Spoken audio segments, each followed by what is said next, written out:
کہ مومن کے دل کی ہے صدا مسلم پرسن اللہ،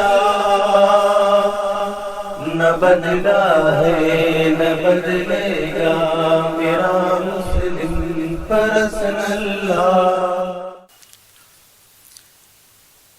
آپ جیسی تربیت کر سکتی ہیں اپنی اولاد کی، باپ نہیں کر سکتا۔ بڑے سے بڑا قابل باپ بھی اپنی بچوں کے کردار پر وہ اثر نہیں چھوڑتا جو ماں چھوڑتی ہے۔ اور بالکل صحیح کہا تھا مولانا عمرین صاحب نے، جتنے کامیاب افراد دنیا کی تاریخ میں بنے ہیں، آپ محدثین کی تاریخ دیکھو، آپ مفسرین کی دیکھو، آپ فقہا کی دیکھو، آپ مشائخ صوفیہ کی دیکھو، آپ ادبا کی دیکھو، جتنے بھی زندہ دل اور مؤثر شخصیات دنیا میں پیدا ہوئی ہیں، ان کی تربیت میں ان کی ماں کا حصہ ان کے باپ سے اکثر زیادہ رہا۔ ایک مثال پیش کرتا ہوں، یہاں جتنے حضرات بیٹھے ہیں اسٹیج پر، یہ ایک شخصیت کی محبت میں 100% متفق ہیں، اور وہ نام ہے شیخ المشائخ سید الاولیاء بایزید بسطامی رحمۃ اللہ علیہ۔ عجیب شخصیت گزری ہے بایزید بسطامی کی۔ کوئی حدیث کی اور تصوف کے کسی کوئی سلسلہ بایزید بسطامی کو نظر انداز کر کے رحمت دو عالم صلی اللہ علیہ وآلہ وسلم کے دور تک نہیں پہنچتا۔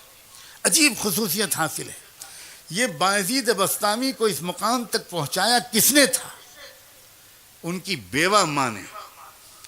وہ ماں جو بیوہ ہو گئی تھی جب یہ بچے چھوٹے سے تھا، یہ بایزید چھوٹے سے تھے، اس وقت وہ بیوہ ہو گئی تھی، اور وہ اپنا اور اپنے یتیم بچے کا پیٹ پالنے کے لیے لوگوں کے گھروں میں کام کاج کرتی تھی۔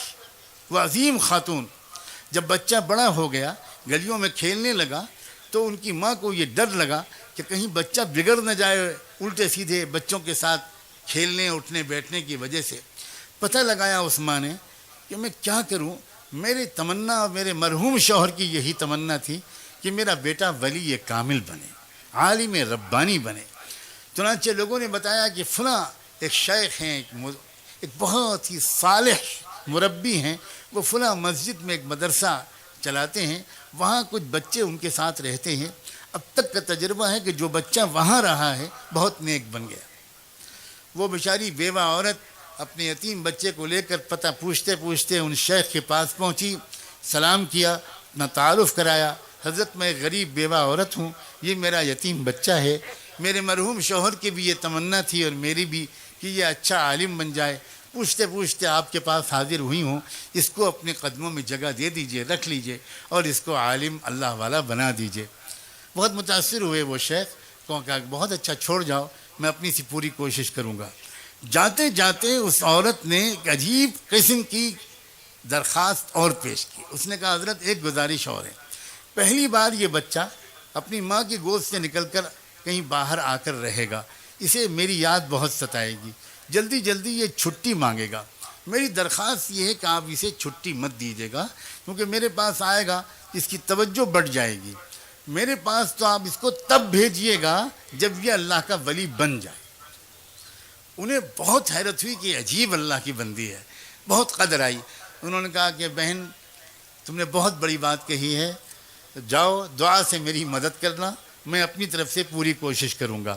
وہ چلی گئیں، وہ بچہ پڑھنے میں لگ گیا، کچھ مہینے گزرے، جب برداشت سے باہر ہو گیا تو اس بچے نے اپنے استاد سے درخواست کی کہ حضرت بہت دن ہو گئے، مجھے اپنی امی کی بہت یاد آ رہی ہے، مجھے ایک دن کی چھٹی دے دیجیے، ایک دن کی، میں وعدہ کرتا ہوں کل واپس آ جاؤں گا۔ وہ استاد پریشان ہوئے، اگر وہ اجازت دیتے ہیں تو ماں سے کیا ہوا وعدہ ٹوٹتا ہے، اگر وہ منع کرتے ہیں تو یتیم معصوم بچے کا دل ٹوٹتا ہے، کریں تو کیا کریں۔ سوچنے لگے، اللہ کی طرف متوجہ ہو کر مانگا کہ اللہ میں کیا کروں، میں کیا جواب دوں اس بچے کی درخواست کا۔ اللہ تعالیٰ نے ان کے دل و دماغ میں خیال ڈالا، انہوں نے کہا بیٹا ایک کام کرو، میں تم کو سبق دیتا ہوں، تم شام تک وہ سبق یاد کر کے مجھے پورا سنا دو گے تو میں تم کو چھٹی دے دوں گا۔ بچہ خوش ہو گیا، اس نے سبق لیا، وہ اندر گیا اور اس نے جا کر جو اوراق پلٹے تو وہ سمجھ گیا کہ اتنا سبق تو شام تک یاد کرنا ناممکن ہے، استاد نے جان بوجھ کے اتنا سبق دیا تھا۔ اب وہ بہت پریشان ہوا، واپس جاؤں استاد کے پاس جاؤں ان سے کہوں کہ سبق کم کر دیجئے، آپ نے زیادہ دے دیا. پھر سوچا یہ بے ادبی ہوگی، تو پھر اس نے ایک اور بات سوچی. اس نے کہا میں بچپن سے ماں بھی مجھے یہی کہتی تھی، بہت غور سے سننا یہ بات، بچپن سے مجھے ماں بھی یہ کہتی تھی کہ اللہ سب کچھ کر سکتا ہے، اور استاد بھی روز یہی کہتے ہیں. آج میں اس کا تجربہ کرتا ہوں. کتاب الگ رکھی، 2 رکعت نماز پڑھی اور ننھے منھے ہاتھ اٹھا کر اللہ سے مانگنا شروع کیا کہ اللہ، بچپن سے ماں یہی کہتی تھی، استاد بھی روز یہی کہتے ہیں، آپ سب کر سکتے ہیں، آج آپ اپنی قدرت مجھ یتیم بچے کی مدد کر کے دکھا دیجئے، یہ سبق شام تک یاد کروا دیجئے. اس کے بعد دعا کر کے یاد کرنے میں لگ گیا. شام ہوئی تو استاد کے پاس آیا، کہا استاد جی سبق سن لیجئے. استاد کو یقین تھا کہ سبق تو پورا یاد ہو ہی نہیں سکتا. استاد نے کہا سناؤ بیٹا. اب جو بچے نے سنایا تو استاد حیران رہ گئے، نہ کہیں بھولا نہ کہیں اٹکا، پورا سبق سنا دیا. استاد سمجھ گیا کہ اس بچے کے ساتھ اللہ کا معاملہ، اس کی ماں کی دعاؤں کے طفیل کچھ اور ہے. استاد نے کہا بہت اچھا بیٹا، جاؤ وعدہ یاد رکھنا، کل آ جانا. بچہ چلا گیا، استاد کے ہاتھ چومے، دعائیں لیوں، چلا گیا. راستے پر اچھلتا کودتا، گیت گاتا، گانے گاتا، بہت ہی خوش خرم گیا. گھر گیا تو گھر کا دروازہ بند تھا. دروازے پہ آواز دی، 1 بار آواز دی، کوئی جواب نہیں آیا. 2 بار پکارا، کوئی جواب نہیں آیا. تیسری بار پھر پکار کر کہا امی دروازہ کھولیے. تو اندر سے جواب آئی، کون ہے دروازے پر؟ تو باہر سے بچے نے کہا کہ امی میں آپ کا بایزید ہوں، دروازہ کھولیے. تو ماں نے کہا کہ کون بایزید؟ یہ والا میرا بایزید نہیں ہو سکتا. میرا بایزید تو تب آئے گا جب اللہ کا ولی بن جائے گا. استاد نے مجھ سے وعدہ کیا تھا، اور استاد وعدہ خلافی نہیں کر سکتے. یہ میرا بایزید نہیں ہو سکتا. سمجھ گیا بچہ کہ ماں کی مرضی نہیں ہے کہ میں گھر کے اندر جاؤں. وہیں کھڑے بہت دیر تک روتا رہا. اس کے بعد روتے ہوئے مدرسے واپس آ گیا. استاد کے پاس حاضر ہوا، سلام کیا تو استاد حیران رہ گئے. کیا ہوا بیٹا، خیریت تو؟ جب بچے نے اپنی کہانی سنانے کے لیے چہرہ اوپر اٹھایا تو استاد نے دیکھا کہ آنکھیں بالکل آنسوؤں سے بھری ہوئی ہیں، چہرہ لال ہے. تو استاد نے جلدی سے اٹھا کر گود میں لیا، اپنے عمامے کے کونے سے بچے کے آنسو پوچھے. بیٹا بات کیا، خیریت تو ہے؟ کیا تم واپس کیوں آ گئے؟ بچے نے پوری کہانی سنائی اور یہ کہا کہ میں اس طرح گیا تھا، دروازہ بند تھا، ایسے پکارا، یہ جواب ملا، یہ والا میرا باعزید نہیں ہو سکتا، وہ تو تب آئے گا جب ولی بن جائے گا. میں سمجھ گیا میری ماں نہیں چاہتی، میں واپس آ گیا. استاد نے پوچھا بیٹا ایک بات بتاؤ، تم اپنی ماں سے ناراض تو نہیں ہو کر آئے ہو؟ ماؤں اپنے مقام کو پہچانو، اور نوجوانوں تم اپنی ماؤں کے مقام کے پہچانو. تم ماں سے، تو اس نے کہا کہ تم اپنی ماں سے ناراض ہو کر تو نہیں آئے بیٹا. اس نے کہا کہ حضرت دل ٹوٹا بہت ہے اور آنکھیں بہی بہت ہیں، لیکن میں ناراض نہیں ہوں. میں سمجھ گیا کہ وہ میرا بھلا چاہتی ہیں. اب استاد میں چاہے جتنی ضد کروں آپ مجھے چھٹی مت دیجیے گا. اتنی درخواست اور ہے کہ یہ دعا کر دیجئے کہ میری ماں کام کرتے کرتے بیمار رہنے لگی ہیں، ذرا ان کی زندگی میں اتنی برکت ہو جائے کہ وہ مجھے کچھ بنا ہوا دیکھ لیں، ان کی تمنا پوری ہو جائے، ان کی آنکھیں ٹھنڈی ہو جائیں. استاد نے کہا بیٹا میں روز یہ دعا مانگوں گا. میں قصہ مختصر کرتے ہوئے یہ بات کہتا ہوں، اور خاص طور پر ماؤں سے کہتا ہوں کہ 16 سال تک وہ بچہ اپنی ماں کے پاس نہیں گیا. اس کے بعد پھر کیا ہوا؟ اللہ اکبر و کبیرہ. ایک رات تھی، تہجد کے وقت تہجد کی نماز پڑھ کے وہ استاد ذرا آرام کرنے کے لیے لیٹے تو ان کو زیارت ہوئی رحمت دو عالم صلی اللہ علیہ وآلہ وسلم کی، اور آپ نے اپن شیخ سے اس رویائے صالحہ میں، اس بابرکت سچے خواب میں یہ فرمایا کہ دیکھو وہ جو جنید ہے، وہ جو باعزید ہے، نوجوان تمہارے یہاں، اس کی تربیت مکمل ہو گئی اور اس کو ولایت کبریٰ کا جھنڈا دے دیا گیا. اب تم اس کو جاؤ بشارت دو اور اس کو رخصت کرو. جلدی سے وہ اٹھے، انہوں نے وضو کیا اور اندر گئے تو دیکھا کہ باعزید وہ نوجوان وہ تہجد کی نماز پڑھ رہا تھا. انتظار میں وہ پیچھے بیٹھ گئے. جب اس نے سلام پھیرا تو پکار کر کہا کہ باعزید ادھر آؤ. سینے سے لگایا، پیشانی کو چوما، اپنا عمامہ اس کے سر پر رکھ دیا.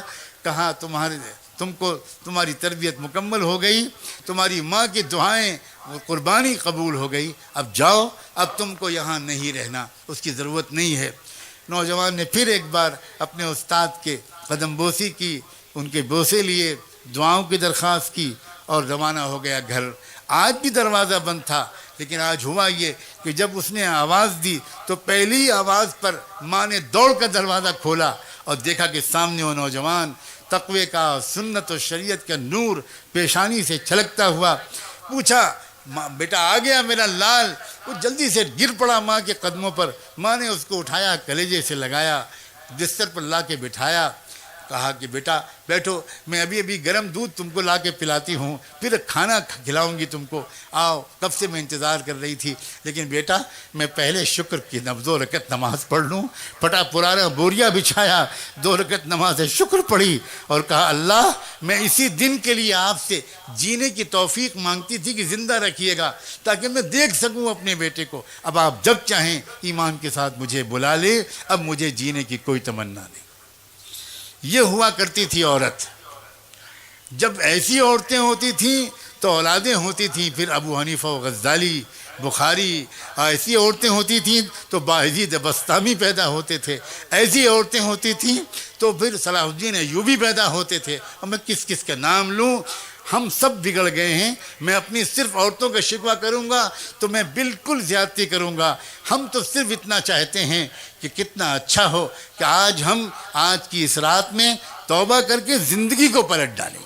نوجوان بھی, مرد بھی, عورتیں بھی, بہویں بھی, بیٹیاں بھی, نئی نویلی دلہنیں بھی, بوڑھے بھی, صحافی بھی, تاجر بھی, علماء بھی, طلباء بھی, مدرسین بھی, پروفیشنلز بھی, ایجوکیٹڈ کلاس بھی, انٹلیکچوئلز بھی, سب یہ محسوس کریں کہ یقیناً ہم سے غلطیاں ہوئی ہیں جس کی وجہ سے آج ہم کو یہ دن دیکھنے پڑ رہے ہیں, اور ان غلطیوں کو ہم بدلنا شروع کریں. انشاءاللہ حالات اسی رخ پر چلے جائیں گے. ہند میں انوکھا مرکز تحفظ دین, یہ دین کا ترجمہ ہے.